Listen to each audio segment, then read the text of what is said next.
Investigation జరుగుతుంది. మీరు ఎందుకు ఇలా చేస్తున్నారు?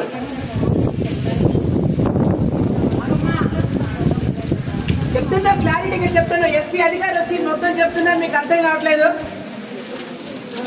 నిన్నటి నుంచి తిండి చెప్పలేక వర్షంలో తడుచుకుంటే ఇక్కడ పడి ఏడుస్తున్నాం.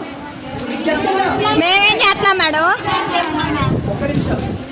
మీరు ఇక్కడ ఉన్నారంటే మీకు పర్పస్ ఉంది. మీరు ఇక్కడ ఉన్నారంటే పర్పస్ ఉంది. పని చేస్తున్నారంటే మీకు పర్పస్ ఉందా? మీరు ఇక్కడ ఏమా బాధ్యత ఉంది, మాకు తెలిసిన విషయం. బాధ్యత గురించే మేము ఇక్కడ ఉన్నాం. అర్థమైందా? మా పని మేము చేస్తున్నప్పుడు మీరు ఎందుకు ఇబ్బంది పెడతారన్న అంతే ఉండు బాబు.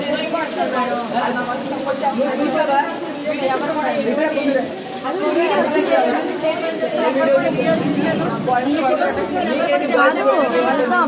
వీడియో కావాలంటే వాళ్ళ అబ్బాయిలు కొట్టే వీడియో వద్దంట. వాళ్ళ మన్నయ్య వాళ్ళని చెప్పండి అక్క.